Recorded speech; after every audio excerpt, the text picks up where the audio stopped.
What's up, brewskis? What's up, brewskis? What's up, brewskis? My name is Marco Dupa. With me, as always, it's the great and powerful Adam Obesius Rodriguez. Mustard! Tonight's brew is from TBBC, the Tampa Bay Brewing Co. It's their American Barleywine Ale, the Moose Killer. And Obi's going to have a little bit more about that after the break. Yep. What's on tap for tonight? We got to talk about the thing that everybody in the world has been talking about, and that is Conor is... No. We are going to talk about that. Yeah. So let me just lay that out for you. Conor McGregor, one of the most, probably the most popular mixed martial artists in the world. Yeah. At one point in time. Sure. I mean, there are like big names in the game now, but at his height, there's nobody more popular. Well, full on like celebrity. Was in movies. Right. Yeah. He's been having some legal troubles. Yeah. And we are just going to kind of get into the ramifications of the civil suit that he just lost. Yeah. In which he was accused of Bad stuff. Yeah. What else? Well, then we're actually going to talk about what everybody's been talking about, which is Kendrick Lamar's surprise album, GNX. Yes. And also the legal disputes there within as well, by none other than Drake. It's going to be a good one. It's going to be a good one. Yeah. So we're going to get into all that and maybe more, but we can't do anything of the sort until we start the show. So without further ado, ladies and gentlemen, let's crack these babies open, because this right here, this is episode 444 of the One Beer In podcast. An angel number, I guess. Is what the, Lost to be found by someone to save you when you're down. Yes, I'm bored when it's bright out. So bored when it's bright out. 4 to 5 a.m.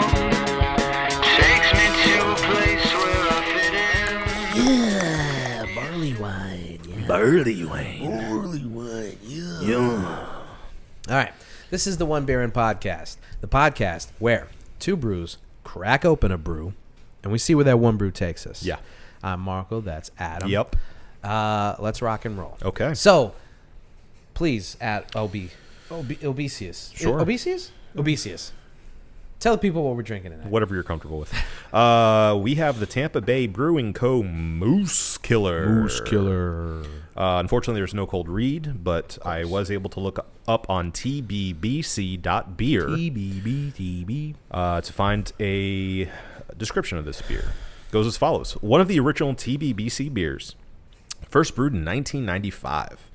This cult classic American-style barley wine is robust and malt-forward with a refined intensity. Biscuity up front, smoothed out with flavors of caramel and toffee, followed by hoppy notes. Comes in at a whopping 10% ABV, 85 IBU, and its availability, it's only available in the winter months. So this is a seasonal specialty. Very cool. Very cool. Yeah. That kind of tripped me out. I didn't realize the can was moving like that. I'm glad you said that, because when we were setting up, I was like, am I freaking out, right? Like, what's happening? I looked and I was like, The can is slowly moving up and down on the screen, and it's disconcerting if you don't. Unnecessary. It's like when they show like football players, and you're not sure at first if they're moving or not. Yeah. Like if it's a picture, if it's like one of those video. Yeah, and then they just kind of they blink and you're like, yeah. That was not a still image. It's like Harry Potter. It's crazy. Yeah, that's what we have on deck. All right. So, we got some topical topics to get into these topics. Yes. But before we can do that, you kind of had to know this was coming. Tomorrow is Adam's Thanksgiving. birthday. No. He has the unfortunate birth date of the end of November. Yeah. So sometimes it falls on the holiday. Old Turkey but Day. while you guys are all out there eating for Thanksgiving, we'll be eating in honor of Adam. Please. So All of you, please, for me. yeah, so when you're with your friends and family, and hopefully you've cut out all the people in your life that you don't want around, replace those people in your mind with Obi sitting right there in that Please. empty chair. Yeah, You I'll be know? there. That he'll be there. He'll be there. When you need me most, I'll be He'll there. be there. So before we can continue the show, I know that Sherry, sitting off camera, has something that she wanted to give to him on camera. Oh. So It's for content. Oh. content is king. Happy birthday. Happy birthday. HBD means. It says Oh. HBD. HBD. Happy birthday. Thank you. I love you. I love you too. Enjoy. Now, what's all this then? Is this a towel? It's a towel. It's a towel. It is a towel. No, you're gonna just Oh, beautiful. I love towel. It's when you get cold. Actual towel. Why? No, but Okay, I guess Oh, I see. it's gonna matter. Oh. Oh, beautiful. Wow. there's two. That is okay. All right, you're right. You were gonna overshadow me. That's very sweet. Thank you. Look at that. The One Beer In podcast logo. Official glasses. We got official glassware for the show. I That's figured I'd give it nice. to you guys It's at the beautiful. top of the show so you can Thank enjoy you. it. Yeah. Did those get rinsed out? Yes, I washed them. Oh, Yeah, I washed well, So then, let's do it. Let's. them. I should have probably warned you guys. That's fine. No, it's fine. no. It's- This is better. This is Oh, better. okay. Thank you so much. It's so cold. Can I get that towel, please? See, the towel came in handy. She knew. Sorry. It's your fault. Yes, it is. It's beautiful. Thank you. Happy birthday. I Good love pour. it. Mine. Oh my God! What happened? I'm so lucky. I thought you were the pro. I know. I got crazy. Well, you know, some people say this is how you're supposed to do it. Okay. Yeah. This is how you're supposed to do You it. do it with passion, not with care. You just pour Oh. beer like you're like, I want this beer. Mm. All right. However it comes out, it's good. because Yeah, you that's share how- with your full heart. Exactly. Yeah. Exactly. Anyway. Thank happy you, birthday. Thank you. for doing that. It's perfect. Thank you so much. Cut that out. That last part? Yeah, just cut it out. No, we're gonna keep that in. We're gonna keep that in. All right. So look at that. Well, you can see it better on Obi's. Yes. Okay. Ooh, chunky. There we go. All right, my turn. Well, thank you. Repurpose garbage bag. Another towel. Nice. I was telling Sherry, like, if we were talking about it, I was like, if he has this one, Yeah. that's why I asked. Yeah. I was like, What Yakuza game? if if he turns around, he's like, oh no, I bought them all. I've just been waiting to get into the. I was like, oh no. Thank you. I made a mistake. Thank you so much. For the listeners, it's Like a Dragon Infinite Wealth. Yes. The latest Yakuza game that I've been, a franchise I've been running through this year. And it's been kind of my goal to get to this one by the end of the year. So We were talking off mic, and he has pretty much everyone except for the spinoffs Yeah. and that one. And I was worried that he had just bought them all. And I was like, oh no. it came close. Chance. There were some sales that I was looking at. But I said, you know what? Let me hold off until I actually get to it. So Hard person to shop. Because he True. just gets. I mean, he doesn't think about, like, maybe somebody will get this for me. He's just like, I'm going to get it for myself. Why wait? Why wait? I have compulsion issues. Yeah. I'm sorry. So he sees something online and then just buys. I see it. I want it. I got it. That's it. Yeah. That's it. Thank you. You're welcome.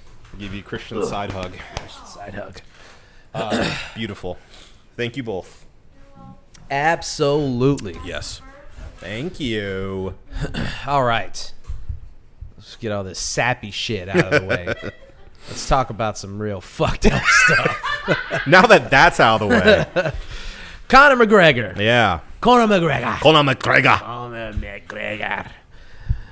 Mixed martial arts superstar. Yeah.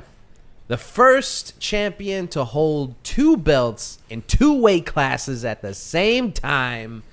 One of Well, I'd say his legacy is not one to. It's not. It's probably not holding up at this point. Yeah. And in retrospect, like he was more of like a comet. It was a Conor McGregor. Yeah. Did a lot in the first half of his career, and that second half, huge slump. It could never get it back. You know, there were a few attempts along the way of like, oh, this is going to be the time he actually, comes back into the spotlight. But yeah, I just think he was a victim of his own success. No matter what he says, no matter what his fans say, I mean, he was just too successful too fast. Yeah, he became the face of the UFC. He was basically given the keys to the kingdom. He got to do whatever he wanted. And his I think his focus suffered for it.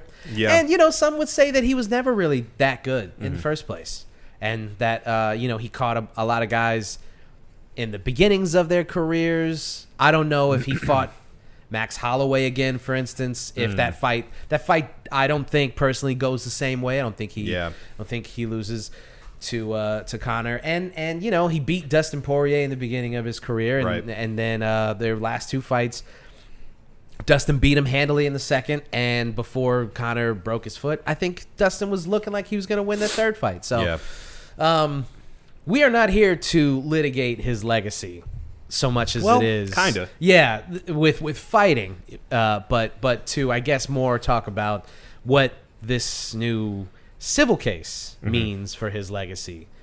And I guess kind of what it means for MMA, what it means for sports. Well, especially for like essentially the UFC's golden boy for so long. Yeah. What happens to his legacy? And I feel like we have to do this every few months. Yeah. Oh no, What is that? bomb's about to go off. Oh no. Sorry. Wow. Wow, on my birthday. On his birthday. This is crazy. Unfucking believable. But yeah, I feel like unfortunately we have to do this with most sports/sports entertainment superstars. Yeah, I mean, at one point or another. It really does feel like it's getting to a point where all of them are just there's something crucially wrong with every star. Yeah. But anyway, I would say let's gloss over the details of exactly what happened. I mean, here, if you're but curious as to what happened, I mean, we'll just tell you he lost a civil case. Yeah. With a woman who he was accused of sexually assaulting 6 years ago, I believe. This was right after his fight with Khabib Nurmagomedov. Yes. And it's just the details, If you're curious, you can go read about all that stuff. It's readily. I don't want to get into it too far, but yeah. Apparently, there was enough evidence that was presented in this case that the victim won a civil suit. Yeah. But now Conor is trying to. Well, he's appealing it, or he says he's going to appeal it. He's going to appeal that decision, but things are not looking good as far as his reputation overall, which, people had already speculated that he wasn't the cleanest guy. Yeah. There was a lot of allegations of him, going on benders and, being on cocaine. All allegations, Allegations. Allegations. Allegations. I thought it was retired. You're right. Sorry. It's just the way you said it. It's just like he did nothing wrong. He's got a guy who's got a lot of allegations too. It's true. But yeah, it was. You could already see the sun kind of setting on his reputation as a fighter, and especially because he hasn't really been fighting for a while now. Yeah. But there was still, I feel like, running up to this year, hope that he was going to make his comeback again. Yeah. And now he was scheduled to fight Michael Chandler for, 2 years. That fight had been. Chandler was just sitting on the shelf, just waiting and waiting and waiting and waiting and waiting. And then finally, at like the 12th hour, Chandler was like, Conor basically was like, I'm not fighting until 2025. So they were like, dude, you what? gotta. How are you even paying your bills by Yeah. just sitting here waiting for Conor? So he finally. It's that Roadhouse money. Yeah. So Chandler accepts a fight with Charles Oliveira and gets destroyed. Mm-hmm. So that's it for that. And then at the end, still called out Conor. Yeah. Michael Chandler's a funny one. Yeah, he is. So so like you said, I mean, right up until that was switched, there was still some hope that he was going to clean up, enter the USADA. Well, not USADA, because I think they're not using USADA anymore. They're using some other company. But entering the pool, the testing pool. Yeah. He'd have to get clean. Yep. It's, obviously you can't have cocaine in your system unless you're John Jones, and you'd have to be rid of all like foreign substances and everything like that. So Yeah. he'd have to piss clean. And for the record, as far as I understand it, he's never pissed dirty in his entire career. Sure, So yeah, he yeah. is, as far as his fighting career is concerned, a clean fighter. Clean fighter. Yeah. However, now that this has come out, he's been dropped by proper number 12. Profile number 12. He has. I mean, I saw like a viral video of like his mural being painted over. That's crazy. In gyms and stuff, and yeah. In The Hitman DLC. the Hitman DLC is Yeah. now delisted. There was a whole DLC dedicated to Conor McGregor. He was not a playable character, but a character you had to assassinate. Yeah. And they should just leave it up. So you can just get more creative with killing him. Yeah. Let people exercise their demons a little bit. Sure. So as these extraneous things that he was doing outside of fighting kind of fall to the wayside and distance themselves from him, really kind of the only thing that he has left is going back to the UFC, because Dana doesn't give a shit. No. Dana will welcome him back with open arms. And Michael Chandler, for his side of this whole thing, he was just interviewed by Ariel Helwani, and he's like, listen, I don't want to talk about the legal ramifications or anything like that, but a man in his position, what else can you do but focus on one common goal, and that common goal should be fighting me. And it's like, good on you, Michael Chandler. Let's make it about you, brother. Let's make it all about you. Look, I don't want to talk about that. All I'm saying is, Like, I'm trying to get paid. he should probably fight me. He should fight me. I know I just came off a horrendous loss where I got handled to the point that did you watch that fight? Yeah, I did. There's a moment where he's like, Charles has taken his back and he's just hanging on to him like a spider monkey. He stands up, Yeah. and then just tries to like Slam him. reverse body slam him off of him. Yeah. This is in like the last 30 seconds of the fight. It was over. I don't know if he was going for some kind of desperation thing. There's a picture of him kind of like walking with him, and he's kind of like looking up, and it's like, get this Brazilian off my back. And it's like, dude, Chandler's the kind of guy who... What are you doing? He's the kind of guy who would print that out and like put it in Yeah, his yeah. personal gym and be like, look what I did. Yeah. I mean, he did assess himself and was like, I gave myself a 2 out of 10. I lost that fight. It was a horrible performance. Yeah. So That's fair. Credit where it's due. He's Sure. at least self-aware enough to know that it wasn't a good fight. And also to know that in the position that they're both in, really the only fight to make is, in Chandler's mind, Conor versus him. Because who else is he going to really fight at this point? And that's what I was going to say is, like, despite all that, I mean, it kind of makes sense on paper, Conor is completely bubble wrapped in controversy at this point. Yeah. Hasn't fought in a long time. Yeah. Why not? Yeah. Other than the fact that there shouldn't really be a platform for somebody that's Right. guilty of the things that he's been found guilty of. Yeah, I mean, I would say that goes without saying, but Yeah. at this point, no, it doesn't go without saying. To be we fair, probably do have to say, like, we are in no way recommending or advocating for him No. to go back and make millions of dollars. Yeah. Fighting, but like I said, Dana doesn't No, give a shit. no. Dana would. Dana's probably one of the people who's like, she's lying. She's a liar, and we can't trust women. And, why did she wait so long until she said something? And all the other things. Yes, wife beater, Dana White. Yeah. If you've forgotten. So I don't think it really matters to him. I will say that it's going to be an interesting... I don't know. The UFC is a very interesting company because while they are probably enjoying more financial success than they ever have in the history of their company, they do seem to be going more and more niche as the time goes on, right? Yeah. Not as far as the sport itself. The sport itself could not be more commercialized, more commodified, but... Yeah, it's on ESPN.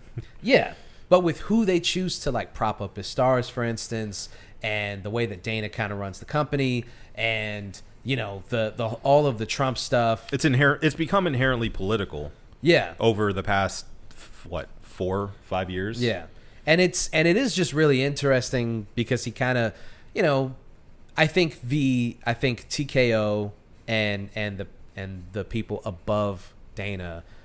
They probably watch this. They probably don't care up to a point. Like, as long as the company keeps making money, they don't care what he does or what he says. Sure. But I mean, Dana's the kind of person who, he has said multiple times in interviews where he's like, we don't tell our fighters what to say. We really don't give a shit what they say and how they say it.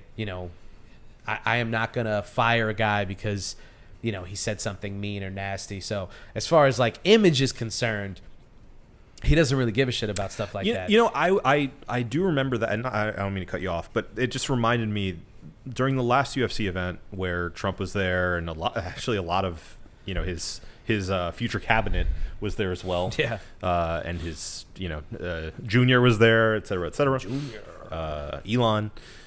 Elon. The other Get son. up here, Elon. The other son. I thought Elon was Junior, and then. That may be the case eventually. He may get adopted. I don't know.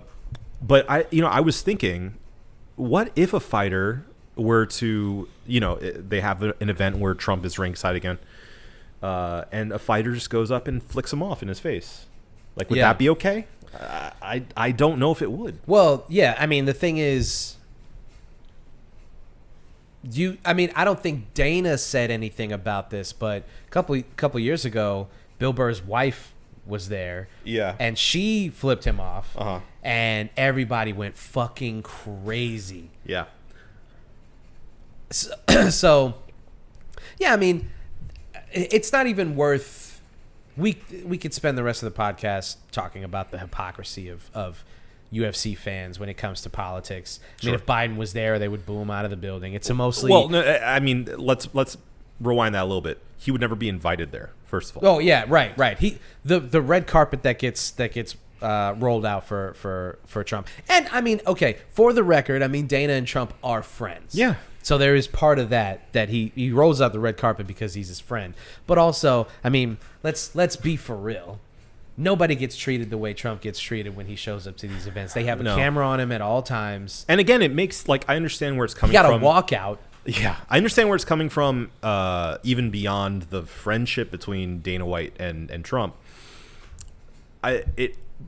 Beyond that, it is also because of the COVID stance that the entire conservative media and government had, where they were trying to get these shows back on the road. Right. And I see, like, my opinion, Dana White, like, say what you will about him, he is only about the dollar bill. Yeah. So whatever gets him more money, he's going to do. He's going to praise. He's going to, sit at the vestibule of. And that thing, one of those things, is Trump. Yeah. So, I think that plays a lot into it. I, can't speak to his character other than the things that I know about him. But I think it's pretty obvious that it's because one hand washes the other. Mm-hmm. And in the time where UFC was kind of floundering, Trump said, let him do it. Yeah. Let's open it back up. Why not? Right. So all that to say, if bringing Conor back makes Dana money, And it will. then he will do that. Yeah. Yeah. What that means for the UFC, though, I think is an interesting thing to kind of speculate on, because kind of what basically my point earlier was that, like, even though they're getting really popular, they don't have a star like Conor McGregor. No. There is no one who can talk like him. There's nobody who can sell a fight like him. There's nobody who, I mean, ironically, other than Michael Chandler. If Chandler was just a better fighter, then they probably I mean, he's American. Yeah. Good-looking dude. He's obviously a fan of wrestling. Sure. He knows how to talk. He can cut a promo. If he was just a better fighter, then, And that's exactly where it is. Yeah. It's funny because it's the same dynamic with like pro wrestling. It's like some guys are really good athletes. Yeah. And just super good at doing what they do. Mm-hmm. But you get them on the mic and they're mumble mouth. Ricochet. Yeah. Do that flippy shit. But then, vice versa. Some guys aren't that athletic, maybe can't wow a crowd that way, but they get on the mic and they can, speak like a politician or a Hollywood superstar. Right. And no matter what people say, no matter how much they try to act like they're above that sort of thing, it all comes back to pro wrestling, baby. Oh, yeah. It all does. And Conor McGregor was not popular on accident. No. And that, that's also something to keep in mind, too. It's like it was 50-50, really. 50% was his actual performances in the ring, the surprising knockouts. Yeah. I think people forget, like, early on, he was looked at as this underdog, this startup, surprising, interesting, exciting young star that was coming out of nowhere. Right. Had this cool accent. And he was not supposed to spark Jose in 15 seconds. That was not supposed to happen. 9 times out of 10, that doesn't happen. Right. Jose doesn't get knocked out like that. Yeah. But he did. And that led to people tuning into him being like, oh, this is the guy that can knock people out. Yeah. It's crazy. But then you listen to him talk, and, of course, the more success he got, the more he was able to boast. But the fact that he was so good on the mic and so good eventually at playing the villain, it was the perfect match. Yeah. It was the perfect 1-2. Yeah. And to your point, I don't think anyone else out there is doing it like him now. No, because methinks yes, a lot of them 10%. I think a lot of them are responding to Conor and going like, well, he was ridiculous and I'm a fighter. Why should I? And then a lot of them, most of them, they just can't hack it. Yeah. You see some of these guys try to cut a promo and it's like, dude, just stick to fighting. Sure. You guys need like a Jimmy Hart or like a Paul Bearer out Yeah. here to like speak for you. We need 'cause- managers in the ring. Yeah, because these dudes In cannot suits. to save their lives. They cannot cut a promo. I mean, you Yeah. ever listen to fucking, Kamaru Usman try to sell a fight? Like, ugh, God.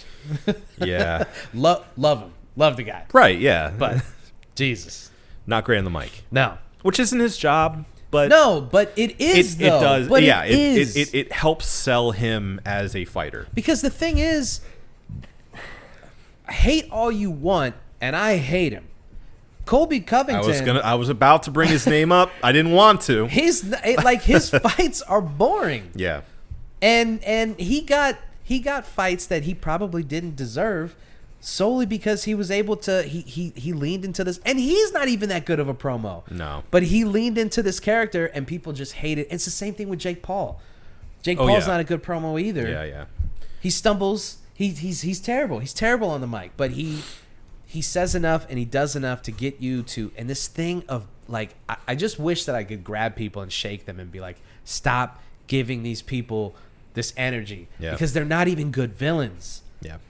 They're not even good at being bad guys. The real bad guys, Conor McGregor is a real bad guy. If you were to believe everything that's happened to him outside of the octagon, he's a real deal villain. Yeah. That's a real bad dude. So only a dude who's like actually evil like this Yeah. could cut a promo the way he cuts a promo and to be the bad guy the way he is. These other guys are just faking the funk. Right. It's not. It's for Conor, it was more of an extension of his own character. Yeah.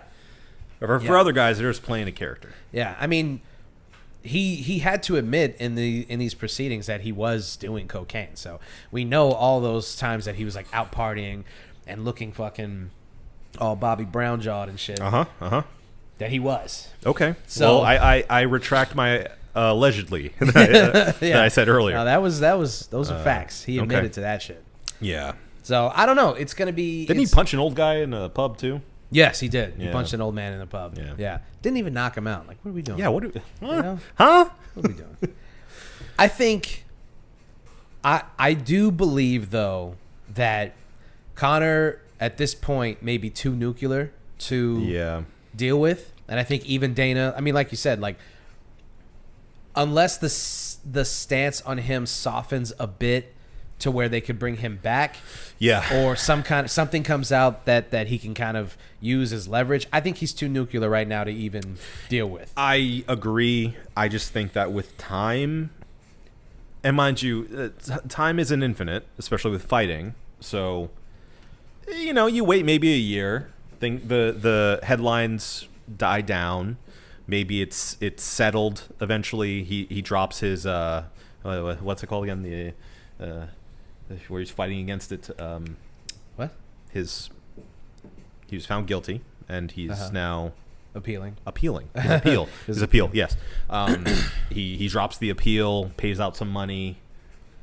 It's kind of quiet. goes away for a little Yeah, bit. it's quiet from then on, and we have this comeback story about Conor McGregor getting sober, doing the straight and narrow. I can see the promo right now. I mean, Jake Paul. Mike Tyson went to jail. I was going to say, Mike Tyson. In the promo that he cut, or not that he cut, but that they put together, like the mini documentary before the fight, they kind of touch on that stuff and say, when he came out of prison, he went, or no, it was actually a YouTube video I was watching. Yeah.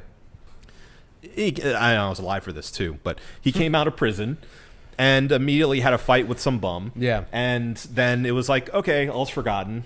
Everything, I mean, he had all the stuff that he did in wrestling, for instance. He did after he got out of prison. So I mean, he was the baddest motherfucker on the planet, in more ways than one. Yeah. So, and then think, The Hangover. I think in a year or two, he pays out this settlement. Which, by the way, a measly settlement. Yeah. $250,000. That's fucked up. No. He's got millions. Well, and apparently, like, his wife is coming out with some BS about the alleged victim. So yeah, I saw her statement. It was kind of crazy. It's crazy. It's insane. So I'm not convinced that Conor doesn't run her page though. Could be. I'm honest. Could be. I'm being honest. Could be. Sometimes she says stuff and does stuff, and I'm like, I think he might be running her page. Yeah. Is she AI? I don't know. But yeah, I mean, if I were her, I'd be like, that is harassment, and I'm going to charge even more. Right. But that's neither here nor there. I do think the story's not over for Conor in the UFC. I think we'll see him back in maybe a year or two. Yeah, I don't know though. I mean, he's been out for so long that you also have to think this isn't. He didn't just have a fight and then he's going to be out for a year. Right. I mean, he's going to be gone for multiple years now. I mean, his last fight was what? The Cowboy? No, I'm sorry, not the Dustin Poirier fight, which was 2022, maybe? Something like that, yeah. Give or take. So he's been dealing with a career-threatening injury, and now this. But his leg's stronger than ever. Yeah. That's what he said. Okay. I will say that is true. However, as we were just saying, there is still not a Conor McGregor-esque personality with the abilities that he had when he was first starting out. Yeah. So that still leaves a vacuum in which he can come back to. Now, if the focus shifts and there is this new star who comes out of the blue, has the mouth and can back it up, maybe a different story. Maybe the luster has worn off of Conor McGregor. I think, and I hate to. I don't want to heap praise on somebody who's just done what he's accused of doing. But I don't think there's anybody like him in the UFC, and I don't think there ever will be. I think he was a 101. I think a guy who understood how to sell a fight while also being as successful as he was in the beginning of his career, I just don't see any of these dudes being able to match that kind of momentum ever again. Yeah, well, you know, I do think it was a it was sort of a once in a lifetime kind of situation that he came out of. I do think someone can come out and be themselves and do what he did in a different way. Yeah. But I agree. I don't think there ever will be a stand-in basically for Conor McGregor. Well, I think the only reason that nobody will be able to match what he did was because the UFC is a different business now. Absolutely. And I just don't see Dana allowing another person to be bigger than the company ever again. Yeah. Conor became bigger than the Conor got to a point where he was like, I want ownership stake in the UFC, and there was a window of time where that didn't sound ridiculous because he was so popular, he was making them so much money that there was legitimately conversations of, I don't know, maybe put him on the board or something. Sure. You know? Yeah. And I don't think I think Dana will stomp out any fire that seems to burn Any brighter threat, than the company. Yeah. Because that's what totalitarians do. Yeah. So. It's true. It's true. All right, let's move on to some fun stuff. Okay. Some fun stuff. I like fun. Let's have some fun. Let's talk about fun stuff. Let's talk about Drake and his lawsuit. Okay. Is that fun? No, before we get into that, let's give some context. Okay. Kendrick Lamar just blessed the streets. Do you want to say how I discovered this? Oh, yeah. Because you're the one who told me about Dude, it. it's so funny. Okay, so It's walking around like an idiot, not knowing anything. I had listened to the album like 3 times at this point. And then Adam texts me and he's like, yo, that new Father John Misty, that shit is A1, dog. Pretty good. You probably should turn that on. I was like, yeah, cool, man. I'll definitely get to that. Let me explain. Hold on. Let me explain the situation. So I was like, it's a beautiful day out. It's a rare day in Orlando where it's like under 75 degrees outside. And so I'm like, I'm going to go for a walk. I'm going to take a nice long walk. I did a 2-mile walk. Wow. I put on my headphones, listened to the new Father John Misty all the way through. And I came back feeling like my soul was refreshed. I felt new. I felt invigorated. Yeah. And, you know, that inspired me to text you about it and to share the wealth with you. Right. That this was a really good album. And, you know, we had heard some of the preview songs before and, like, we're kind of looking forward to it.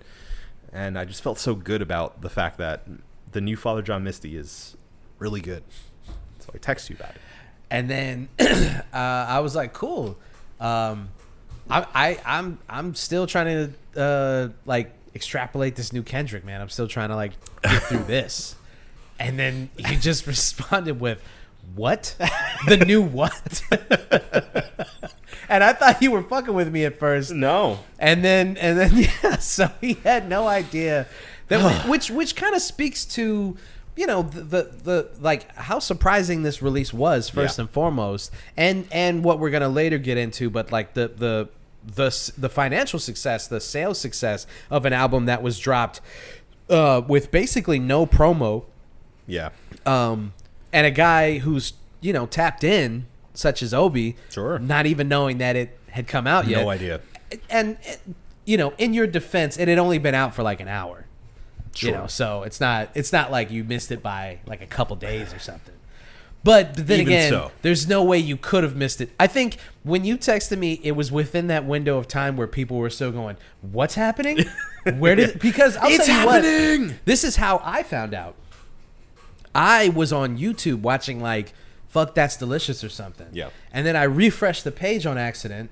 And then all these songs just started popping up from his personal page, and then I was like, Huh? Wait, what is this?" Huh? And it was like Whacked Out Murals and Squabble Up, and the track listing starts like coming in. So I saw it as it got You uploaded. saw the birth of yeah, GNX. and I was like, "What the fuck is this?" Yeah. So then I immediately jump over to Apple Music, and sure enough, it's there. It's there. And I was like, "Oh my god, oh my god!" Well, Put my AirPods in. To what you were saying, according to Hits Daily Double, Yeah, hits Daily Double.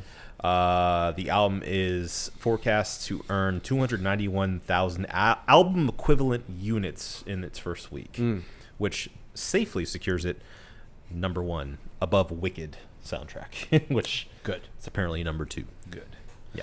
So, if you guys don't know, album equivalent units is like everything combined. All of the streams, physical releases and all that stuff. This is actually pretty insane because there are no physical releases to compare this to yet, Sure. or to game this number. It's all streams at this point, It's right? all streams right now. The physical release doesn't come out until I think next month. So this is all just streams in the first week. Yeah. So he's gonna go gold off of streams probably in the next couple of weeks, and with no promo, no real lead single, because Not Like Us is not a lead single. It's not on the album, so No. it's not a lead single for the album. Squabble Up is the song that was at the beginning of the Not Like Us music video, and nobody even knew if he was ever gonna, because he's done this before. There are other songs that he's put out like this, and you're like, is he ever gonna put that song out? And they just lost to the ether. So Squabble Up, nobody even knew that was the name of the song. No. So that's not. So he just surprise dropped an album, and it's gonna sell 300,000 units. That's pretty impressive. Yeah. All things considered in this day and age. Which I did see some Drake stan accounts on Twitter saying, a measly 291,000 album sales. Well, and I mean it's P.U. dude. The Drake pages are crashing out. Yeah. The Drake pages they're trying It's so been a lot. hard. It's been a lot. Yeah, man. It's sad. Yeah. It's sad because I know that some of these people, they dedicate their lives to this. Like I know that it hurts some of them on like a personal, spiritual level. Yeah. That Drake is doing this, that Kendrick is having this victory lap. It's sad. I feel for these people. Thank you. But also, I don't. fuck them. Yeah, I don't. I mean, like, I don't know. I think they have mental health issues. Yeah.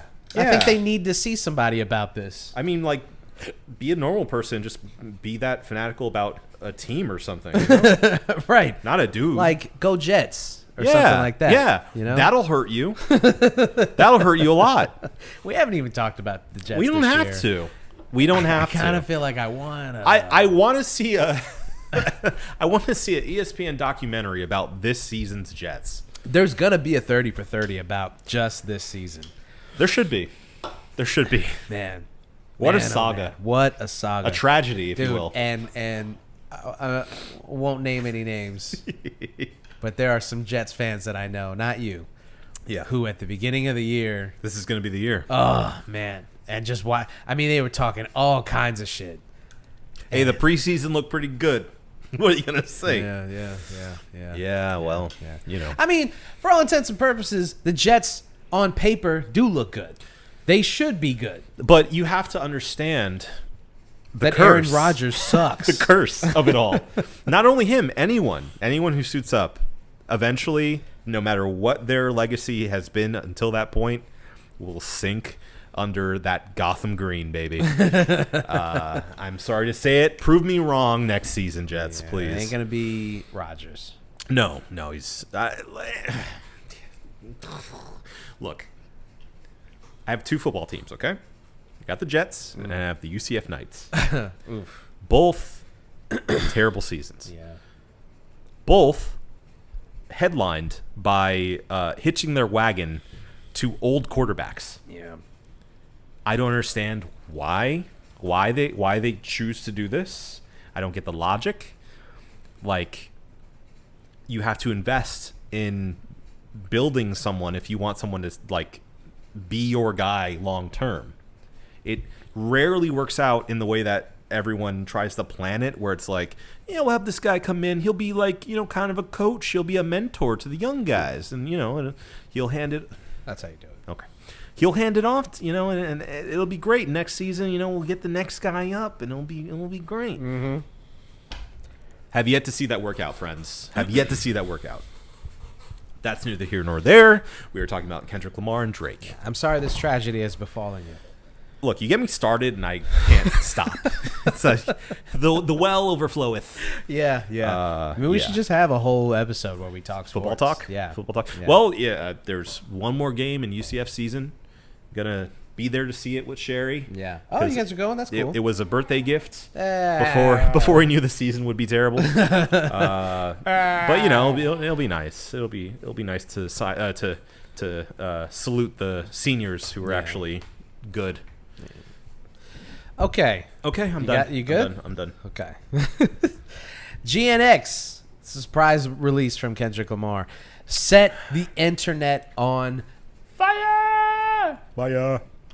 Not only because of him kind of addressing a lot of stuff that people were, wondering how he felt about things. Yeah. Lil Wayne, the Super Bowl, and Speaking of football, some more Drake stuff. Yeah. And, how people have received him since Not Like Us and, like, the beef and everything. And then some personal stuff and yada, yada, yada. But also because the album is flat out really good. yeah. This is a really good album. So he addresses, in the form of the music, addresses a lot of the stuff that was kind of lobbed at him as far as like, oh, you don't lift the West Coast up. Okay.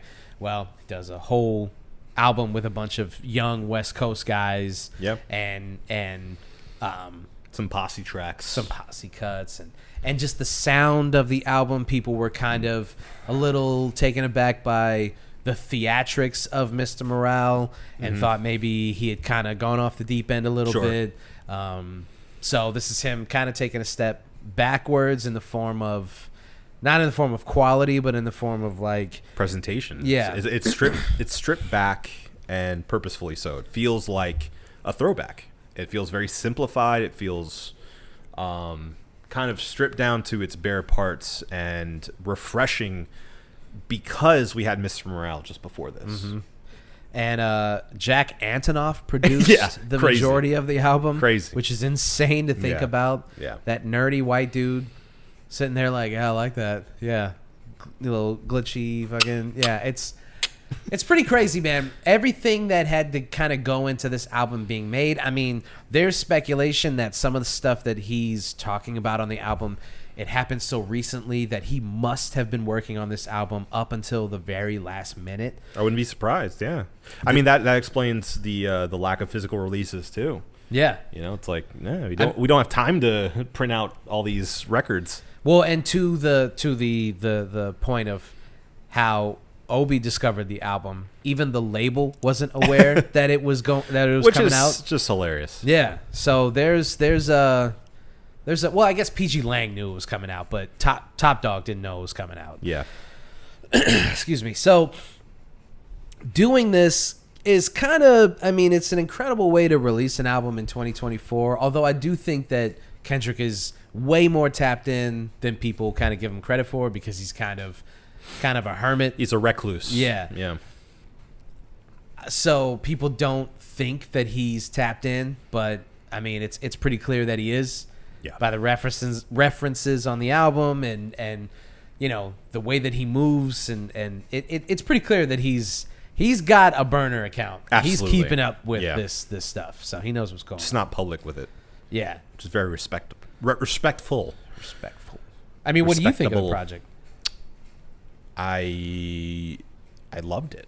I thought it was exactly what I think it was the exact thing that I was looking for from Kendrick Lamar at this point. Like I said, like I really enjoyed Mr. Morale. However, I am also happy to hear a break away from the more theatrical, cerebral, concept album-y approach from him. Yeah. And just kind of get back to the roots and just make a really good, solid, old school kind of influence, but not like in a pastiche kind of way. Very authentic feeling album that's just, I mean, kind of just hits you square in the gut. It's not trying to be flowery. It's not trying to be extremely deep, but it has its moments. And I just think it's a very well balanced album that's a really fun listen, Yeah. top to bottom. And I think it was genius to not make it an album about this entire diss saga that's been happening in front of us. I think people are kind of tired of it. And though it is kind of broached in subtle ways, that's not the main point of the album. It actually has a few hits in it, I think, that could be on the radio. Yeah. And that work outside of it being this like super secret release, and it's not an underground album at all, which is kind of what I was expecting when you first told me about it. I'm like, oh, this must be like this kind of, B-sides, things that didn't really like Untitled, Unmastered. Exactly. kind of I was thing. expecting something more of that, like along those lines of like, oh, he's been in the studio kind of messing around with some stuff. Yeah. And here's what he has so far, and then we're going to get a real album after this. Yeah. No, not at all. This is a full-fledged new Kendrick Lamar album that, has, I can attest to a lot of replayability. Yeah. And it's very diverse. And yeah, I just it's a no skip for me. Yeah. I think it's Well, we can talk a little bit more in detail about it. it's gonna be it's in contention in my top albums of the year. I Yeah. will say that. Yeah. I just will like to say also for the record, the Father John Misty album is really, really good. I did Oh, you find, found time. I did That's get to great. it, Yeah. and I've listened to that a couple times now too. And it is the singles that came out beforehand, because like the 10-minute funk Odyssey Yeah. was supposed to, well, the way that they were talking about it and the way that he kind of released it made it seem like he was like, well, here's this in celebration of this other stuff that I'm doing. Here's a song for you guys.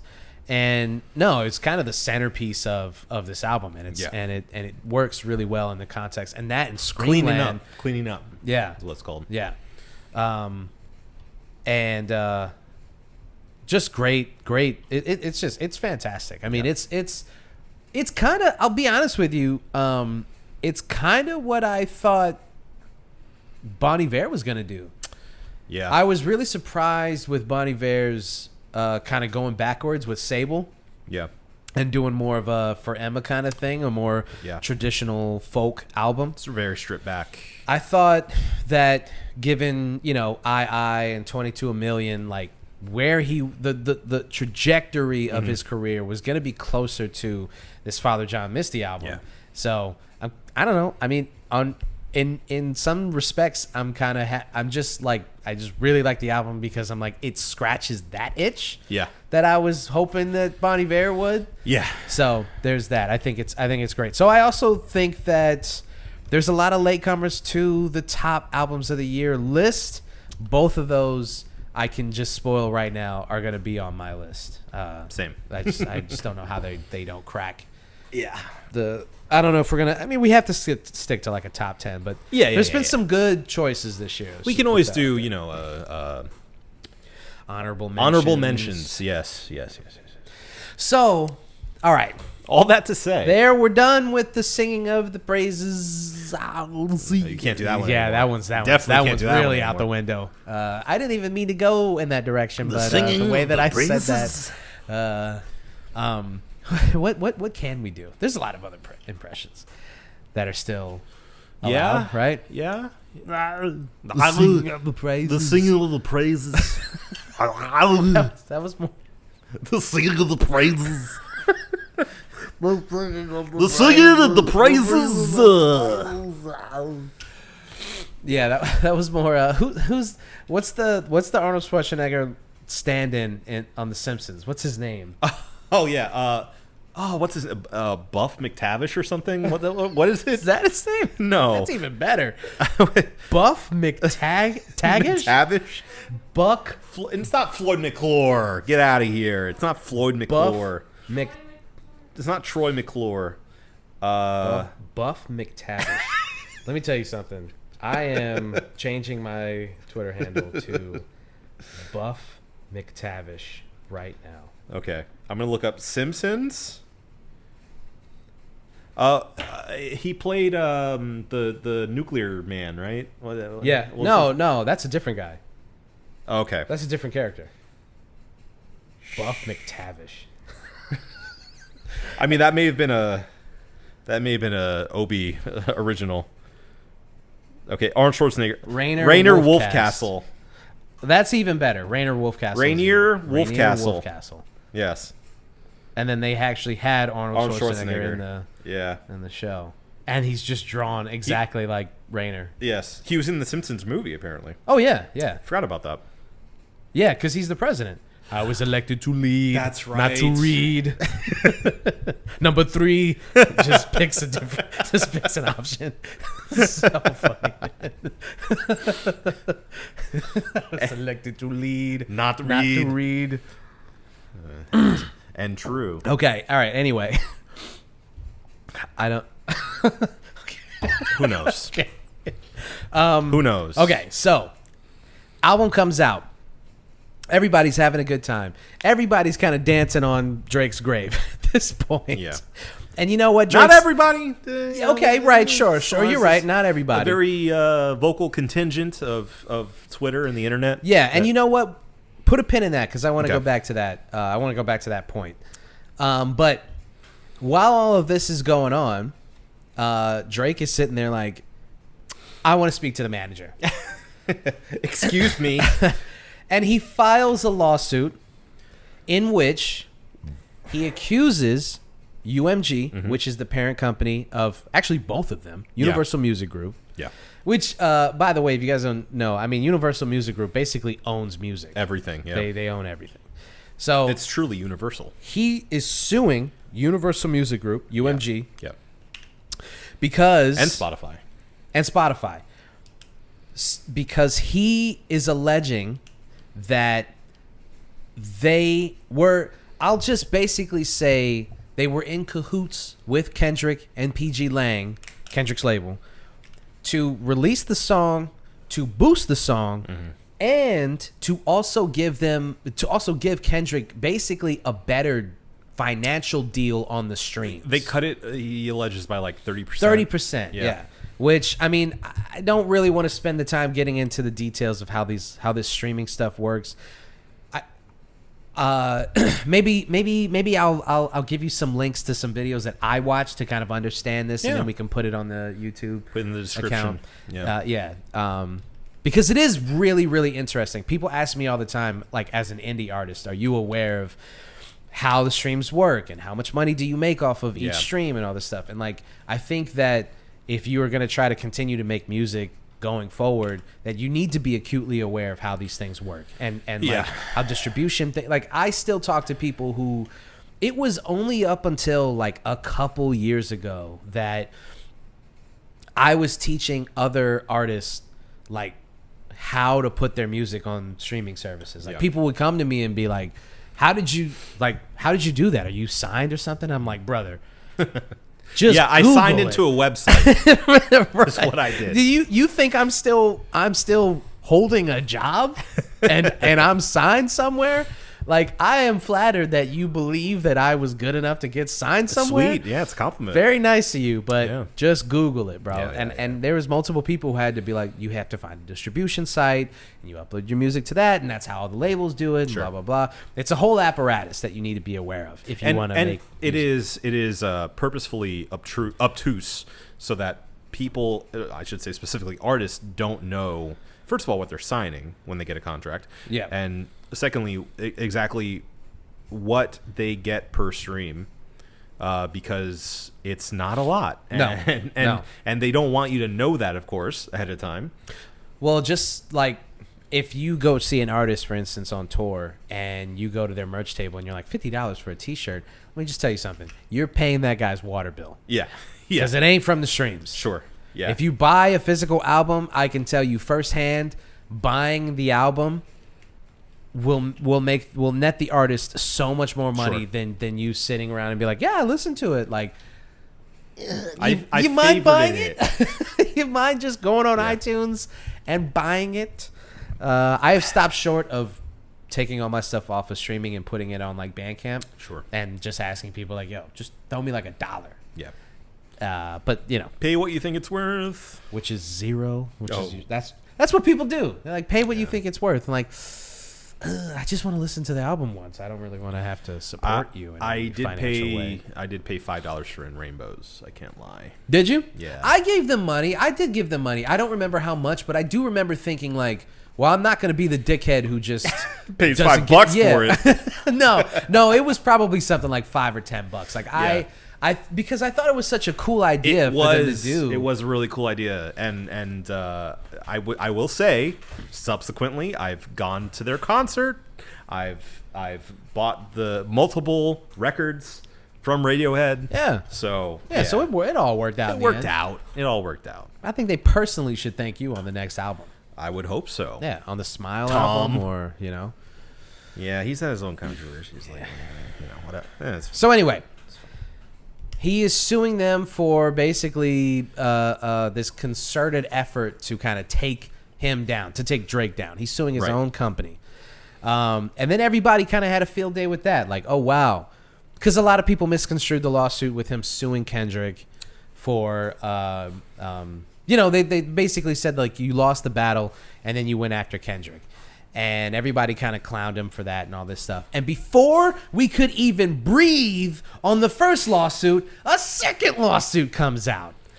And this one is now alleging that UMG, again, he's suing UMG. Yeah. This is two different lawsuits where he's suing UMG.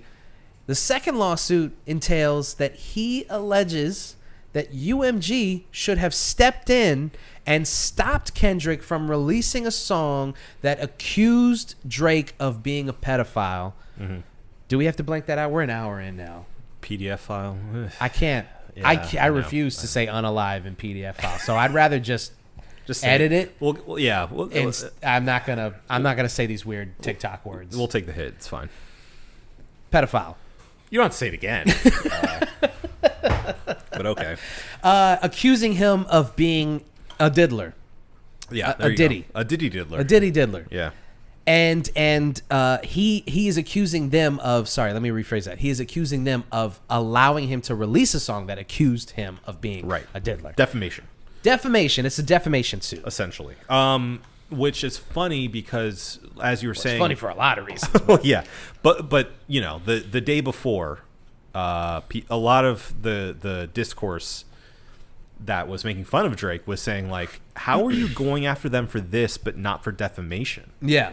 Like it's funny your like hierarchy of Dude, it does feel like lawsuits. It does feel like he was on Twitter and saw all these people saying, like, it doesn't make sense that you're Yeah. suing for this but not this. And Oh, then he was like, yeah. maybe I should sue for that too. yeah. It really is. It feels like that's exactly what it was. So he has two lawsuits filed against UMG. I didn't read the actual like filing because I'm not a psycho, so I'm not going to sit there and read a court filing. I don't know how much he's asking for in damages. I do know that he's alleging like a significant financial burden because like in the second suit, the defamation suit, he's saying that basically like he lost a shit ton of money because people are calling him a diddler. Yeah. And that's not cool. Right. in his eyes, he's like, that's not cool. Yeah. And now I'm losing a shit ton of deals and money and all this stuff. And so, Now all right. he's streaming with XQC. It's So, yeah. how the mighty have fallen. Dude, so this is where we at currently in the political rap landscape.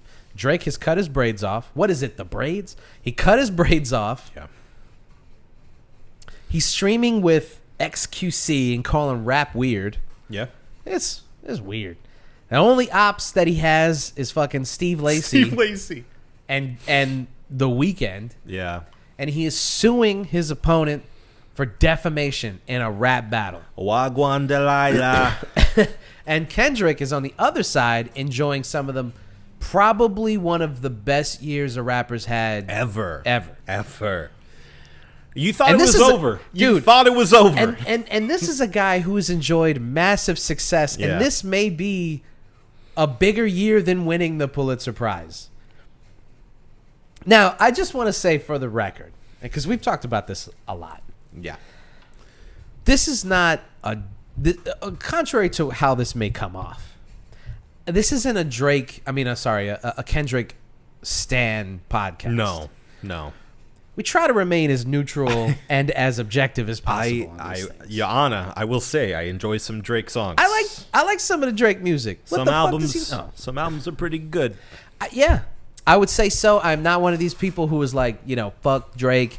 He makes terrible music. I always run into this, especially with the more like punk people that I hang out with who just hate Drake. Sure. And I'm just like, hey man, I'm gonna put some Drake songs on at the bar. Yeah. You're just gonna have to deal with that. It's just because he's so popular. If you're reading This Is Too Late is a good album. Take Care is a good album. Nothing Was the Same is a good album. I don't know what to tell you. Yeah. It's a good album. Yep. All that being said, I don't know how you don't come away from this not feeling like, and I tweeted this, but I'm going to reiterate it here on the podcast. He has to have some sort of concrete evidence, because otherwise, how is this not a career ender for Drake? And I am not being hyperbolic. Sure. I truly believe that doing something like this in the culture that is hip hop, how does this not end your career effectively? Well, did you see what Joe Budden said? His entire diatribe? Nah. So on his podcast, he had this, as he does, a very loud response. Yeah. Because I think the question was, like, why is everyone, like, turning their back on Drake? Both kind of professionally, like, other artists, especially in hip-hop, and fans. Like, why? But, he responded more to the artist side of it. And he's like, mind you, I don't know if this is true or not, but he's like, the reason why this is happening is because Drake has been a scumbag for a very long time. And he's been allowed to get away with it because he was number one. Yeah. He was the top dog. So a lot of people will turn a blind eye, accept abuse from him, accept shitty behavior from him, because, he is, success incarnate. Yeah. Now that tide is shifted, people feel emboldened. And now that, especially, Kendrick has stepped up and decided to go head-to-head against him and has, for all intents and purposes, won that battle. Yeah. People feel emboldened who have been slighted by him to be more vocal and to turn their back and to say, no, we don't like you.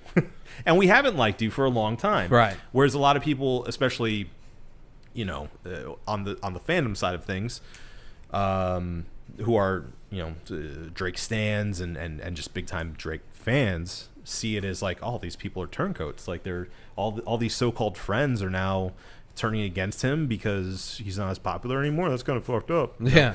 But it's like, no, like if you believe some of the allegations, if you believe some of the accusations that have happened in the drama sphere of hip hop, Drake has been a shifty dude. Yeah. There's plenty of stories that are out there about the way he handles things, his behavior. I was just reading some story about, like, people were like, what is the deal with him in Metro? What's the problem? And then I don't know if how recently this report was, but it came out that he basically was like, long story short, was very insensitive about when Metro's mother passed away. Joe Budden talked about that too. He added that into it. That's a big thing. It's like, I don't know, man. Like,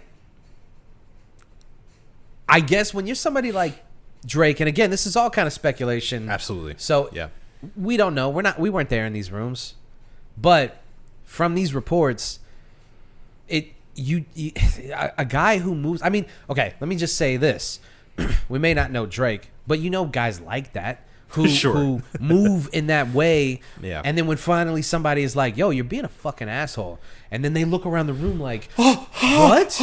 What's?" And then once that one person is like, "You're an asshole," then the rest of the group finally, hey, yeah, he is an asshole. Yeah. And then they can all kind of just be like, you're being an asshole right now. I'm just saying, like, Yeah, you know, Brian's not wrong. I'm You're not being saying kinda I'm shitty. not saying you are an asshole. I'm saying you're acting like an asshole. You're saying you're acting like an asshole right now in Yeah. this moment. Like, dude, you know we all love you. I love you, bro. You know we love you. We know you. You know This you. is coming from a place of love. It's all love, bro. It's all love. But like, you're kind of acting like an asshole right being now. an asshole. And so that's kind of a microcosm of what seems to be going on. Well, right now. if you move, and I'm not saying he did, because again, we don't know. But if you move in that way around people, and you're in a pretty insular industry, you can't expect that to last forever. You are building a castle made of cards. Yeah. And it just takes a little for it to all come crumbling down. That's all it takes. It's Especially if you are building a castle made of cards, because that's the thing. Some people build a stronger foundation in the industry, and they have better connections, stronger connections, and they don't have to worry about shit like that. Well, look, I mean, it almost writes itself, but like an artist like Kendrick Lamar, who has been universally praised, for his artistry, but also doesn't have dirt really on him. Except for the stuff that Drake brought up in the battle, and most of that, if not all of it, has since been proven to be untrue. Yeah. So it's like, I think it can be a lesson for young artists.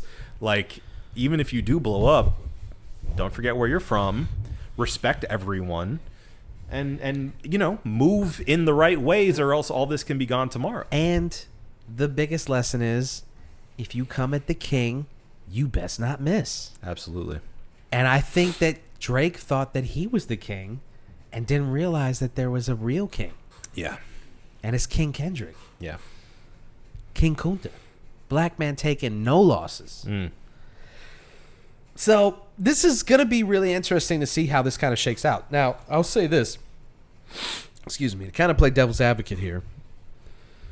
Drake's fans believe, or maybe they need to believe this to feel better about it, or maybe they need to convince themselves that there is an ulterior motive here and not Drake just being a bitch ass. Sure. He is suing UMG because if this stuff kind of is proven to be true, it is really fucked up, shady business dealings. Right. And the music industry being shady? What? No way. Again?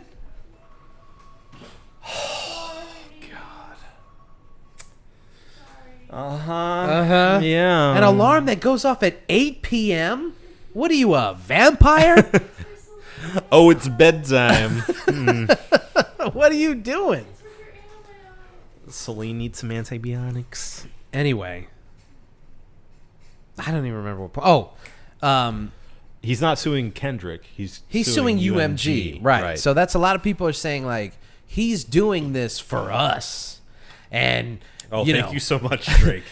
I've been really worried about UMG. You have no idea what Drake is the kind of grenade that Drake is laying on for you. Okay, yeah. He's rapping for the slaves. Yes. Yeah. Even though he called us slaves, he's rapping for the slaves. Yeah. And you need to understand that some big changes are coming to the industry, and it's because of Drake. Drake is going to spearhead this revolution in the industry. Okay. So don't you look back on all the times that Spotify turned their entire page into a Drake love fest. Don't you dare look back on things like that. We would never do that. Yeah. Don't you dare look back on when they put a Kendrick song in every single playlist to promote his new album. Don't you dare. Because he's doing this for us. Sure. Yeah. No personal vested interest. No, not even a little bit. Yeah, it's for the entire industry, really. Honestly, you could maybe make a very terrible and bad argument that he may be doing that first lawsuit for us, quote unquote. Sure. But that defamation suit, I don't know how you defend that defamation suit. It's really silly, especially in the culture of hip hop. Like, I don't know, man. There is I don't know the logistics of it legally, but it seems like a First Amendment kind of thing. It's literally within art, so that enshrines it with some level of protection. He didn't come out on CNN saying, "Hey, Drake's a PDF file. Right. You know, like, and I have proof. I'm not going to show it to you right now, but I have proof. Well, and you know what the thing is, again, if people are if they're talking about the first suit as like this lawsuit that is like a freedom fighting, like opening all the gates and, you know, freeing artists of the bondage of payola and blah blah blah, whatever. Okay, fine. What benefit comes from this defamation suit? Because if and this is a massive Rappers can't massive lie if. anymore, Marco. Rappers can't lie But anymore. honestly, dude, that's the biggest thing. You have to let's just speculate for a second. If he wins this lawsuit and a judge rules in his favor, any time that you say something about another artist, or if you speculate on a situation, you tell any kind of story. Sir, did you actually fuck her his bitch? You can sue for defamation and maybe win a pretty substantial financial suit. Do you think that that's good? Diss tracks have to have an asterisk next to them. Right. Allegedly. Right.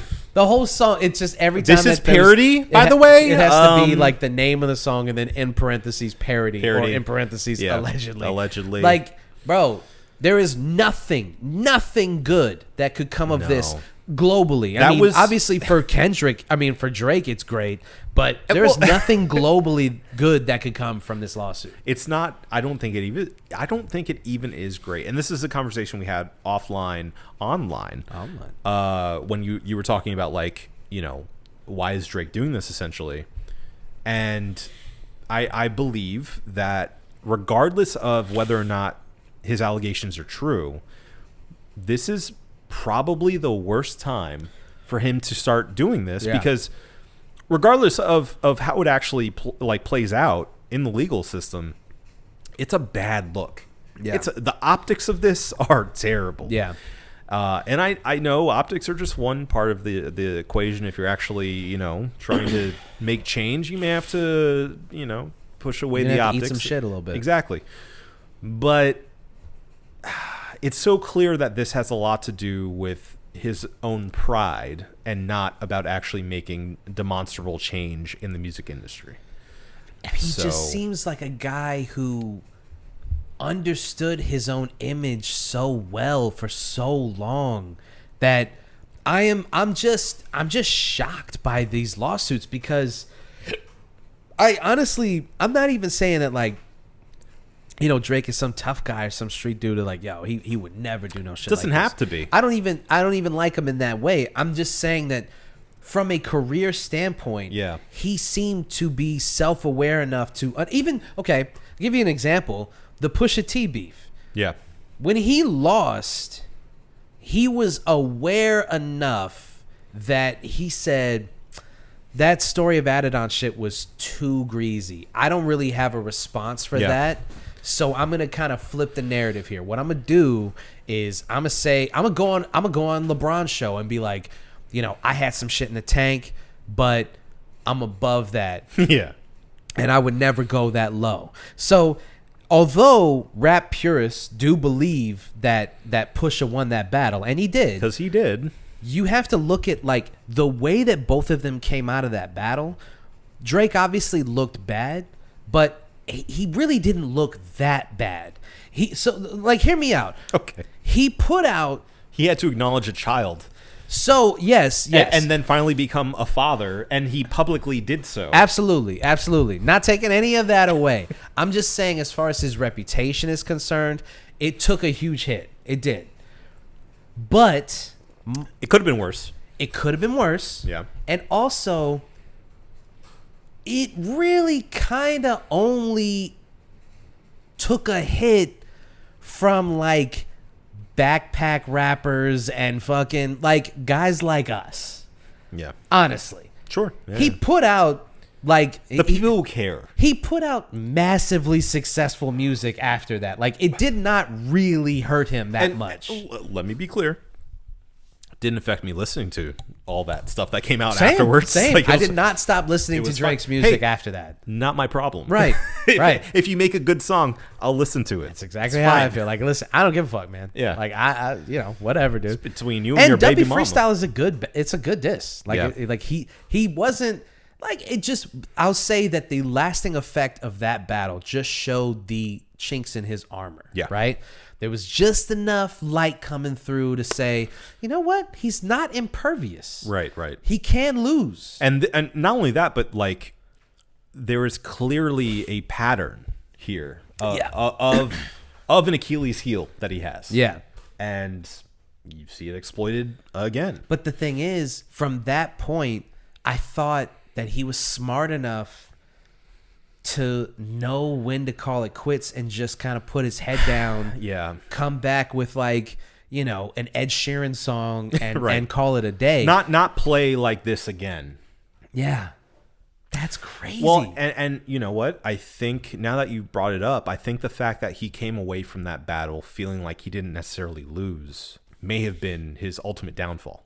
yeah. Because he didn't learn the lesson. Right. He said, you know what? I came out of this scot-free. I came out bigger than ever. You know, no one can really affect the effect of Drake. Yeah. And I think I said it before. I think I might have even said it on the podcast, but he severely underestimated Kendrick Lamar. yeah. Which is easy to do with a guy that is radio silent on the internet. Yeah. You know, but you know, it's the walk quietly and carry a big stick. Big old stick. Yeah. Yeah, so I don't know. It's going to be fun to kind of see how this all shakes out. I, for one, do not believe that he has a leg to stand on. I think that, again, unless something crazy comes out, and he must have some kind of evidence, because I refuse to believe that he has set himself up so badly to be the butt of the joke for the next rest of his career, really. Yeah. Something must come out, because otherwise I would be shocked if something crazy didn't come out. At least with that first lawsuit. The first lawsuit, I could see that working out. I think The second one- the defamation one, I really don't see That one's terrible. any way of that working Yeah, out. and that one I'm like, I'll give you a little bit on that first one, but that second lawsuit. And again, that only leads me to think even more so that it was a reaction to people on the internet going, "You're not going to talk about the fact that they're calling you a diddler." Yeah. Like you're more concerned with a RICO lawsuit and payola, Yeah. but you're not concerned about the diddler allegations. Yeah.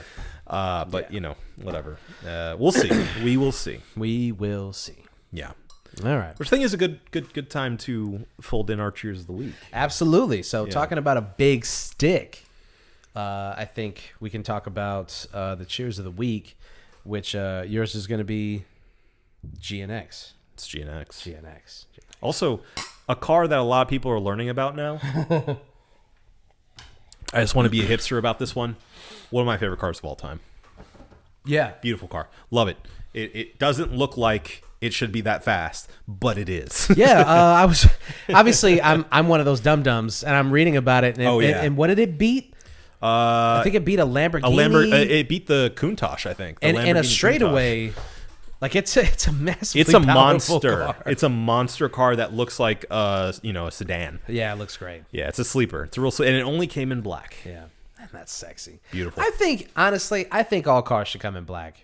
Yeah. That's my when I in GTA Online. Yeah. All my vehicles were blacked out. murdered out. Yeah. That's all of them. Yeah. I got every car that I could find, every motorcycle, and like if you go into my little penthouse, they You're were all Batman. in my garage. Yeah, they were all blacked out. I'm like, I just don't think. If I had all the money in the world, people always talk about your dream car, and I have dream cars and stuff, but like they all get murdered out. Yeah. Yeah. Okay, GNX, the album itself. Yes. Not just the car. Not just the car. Yeah. The album itself releases in the 12th. I don't know if there's anything else that's coming out this year that's going to be. I mean, nothing is going to make the splash that this did. No. And nothing is going to be so high quality, so late in the game as to immediately bump itself up into Best of the year. best of the year category. Yeah. Except for with Pitchfork. Did you see what Pitchfork did? I did. And I also saw what Mr. Alphonse had to say. Oh, he responded? No. I saw the other reviews he's done for Kendrick Lamar albums in particular, and it seemed, and also what he said about Drake albums in the past, and it seems like there's some conflict of interest. Little bias I there. don't want to say that but, outright, but it does seem like he definitely does prefer Drake over Kendrick Lamar. Not saying that disqualifies him to review the album. He obviously has his opinions. That's fine.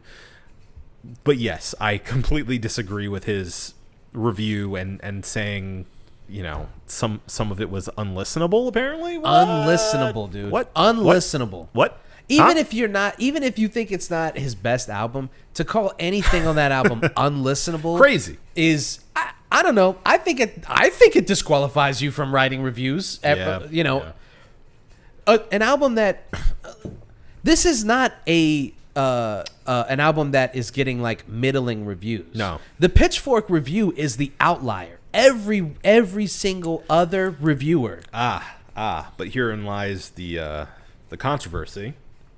A lot of people are saying this is very typical of a Pitchfork review that is clearly rage baiting, and is one of those that is like, we are going against the grain because we know people are going to respond to it. We need a little kick in there.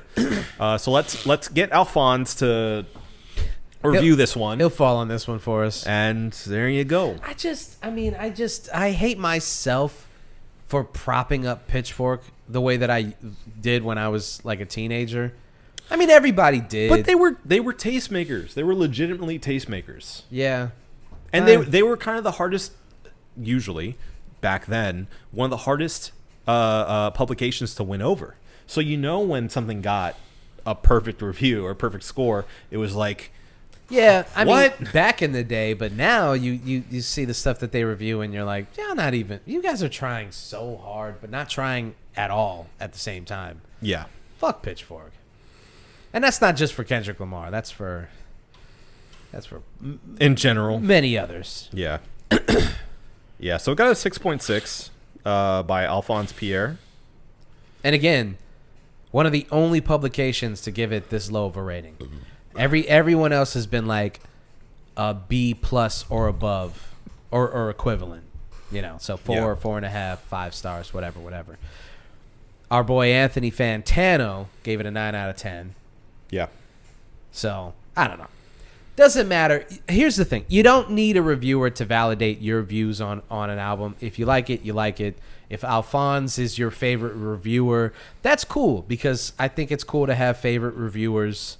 Sure. I used to have favorite reviewers, not anymore, just because criticism is kind of, I don't know, just the way that the industry has killed magazines has like kind of killed my your love for specific reviewers. yeah. So I don't really list. But I did used to have like. He gave Fat Joe's Jealous One's Envy a 7.6. That's crazy. Which is good for Pitchfork. Yeah, it's a high review though. 7.6 for Fat Joe album. For Joe, that's a great album. It is. Yeah. Well, is this the newer one, or is this like a retro? This No, is the no, retrospective. This is the first yeah, one. yeah. Yeah. Okay. Jealous One's still Envy. That's That's yeah, Jose. yeah, that's Jose. Yeah. Okay. Showing our age. So, album of the year candidate, definitely going to go on the list. May top the list for me. I don't know. I still got Schoolboy Q up there. Jack White. The Jack White album. I've been told that the Cure album is fantastic. I heard that too. I have to listen to it still. Before I create my list, I have to There was listen a lot to that of good album. pop albums that came out this A year lot of good too. pop albums. I did finally listen to Brat.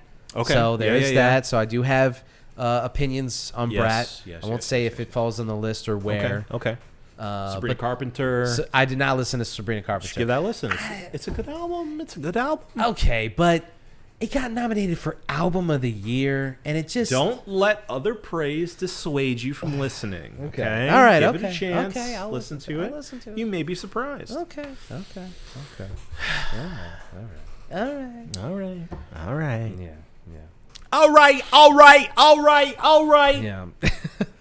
All right. I actually have a bonus cheers of the week. Oh, okay. Yeah. So my cheers of the week, my real cheers of the week is actually going to you. You knew it was coming. waiting for Yeah, I didn't know it was coming. It's Obi's birthday tomorrow, and it lands on Thanksgiving. Yeah. Gobble for me. And you just have to give praises due to the god that is Adam Obesius Rodriguez. Thank you. The show wouldn't be what it is without his hard work. It wouldn't be what it is without his personality. It wouldn't be what it is without his intellect. It wouldn't be what it is without his good looks. He's a patron saint. I love you dearly. I couldn't do this without you. Wouldn't do it without you. You better not. And I wouldn't do life without you. I'd kill myself Okay. if Adam wasn't around. Speaking of being demonetized. Thank you. I'll blank that part out. Okay. Remind me. I need to. I got some editing. Yeah, to do. nobody will know. But yeah, so my chisel we goes to you, my friend. In all seriousness, I love you. Adam, I wouldn't do this with anybody else. You're the best. You're the best. I love you as well. All right. Go back to sleep. Sherry woke up like Nosferatu. Yay! Cute stuff. Yay! Tell you that we love each other, yes. All right. One last thing we got to do, and that's review these brewskis. So, Yeah. tonight's brew was from TBBC, the Moose Killer, an American barley wine ale. Obi, what did you think? I really enjoyed this one. Yeah. I thought it would be too malty for me, but the fact that there is that little touch of bitter at the end, Yeah. really does balance it out for me. It is strong. Wouldn't advise having more than 2. Yeah.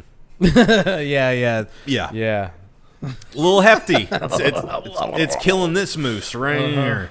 But that being said, it is very tasty for being at 10%. Doesn't hit you with any of that alcohol kick that you can sometimes get from the higher ABV. So, I mean, for that alone, I'm giving it a 5. Yeah. 5 out of 6. I think it's a very good barley wine. You could go far worse than this guy right here. Absolutely. I'm going to give it a 5 out of 6 as well. There are some barley wines that I think take that hop bitterness a little too far. I think the Bigfoot from Sierra Nevada is a little too hoppy Yeah. for being a barley wine. Sure. But this kind of really balances it out. And I'll be honest, I mean, there's some TBBC stuff that I'm not a big fan of. So I agree. And I was a little apprehensive about getting this one, but the fact that now that I've seen the write-up on it, that it is one of their classics that they come to every year, yeah. I think it's for good reason. Yeah, makes perfect sense because this is a good one to go back to every year. Yeah. And I mean, it's not like Florida is going to get super fucking cold Sure. to warrant a winter Not for ale. long. Yeah. Have it for like a week, maybe. But if you find yourself in the area, you find yourself down here when it's cold enough, you can put your little beanie on, a little jacket. Fire pit? Fire pit. Yeah, Yeah, you get a little one of fire those. pit. This is my perfect scenario for this beer. Okay. You're out camping. It's later December, maybe early January, and it's one of those actually cold nights, like in the 30s, maybe 40s. Okay. You know, you've had a couple of crushers earlier on. You've had your dinner meal. There's the campfire still there. You know, you're warming up some s'mores. S'more. Putting some s'mores together. Uh-huh. Pair it with this guy. There you go. You know, warms up your tummy a little bit, and it gets you ready for bed. Yeah, that 10% will put you down. Night. Put you down. Kill your moose. That's right. Never mind. Okay. Fill in the blanks. It's fine. It's fine. All right. So a unanimous 5 out of 6 for the Moose Killer. You think we got it? I know we got it. Well, if Obi says we got it, then this week is over. This has been the One Beer In podcast for myself, Marco Duper, for Adam Obesius Rodriguez. Gobble, gobble. Thank you guys for listening. Happy Thanksgiving. Drink delicious beer. Have yourself a beautiful evening. We love you.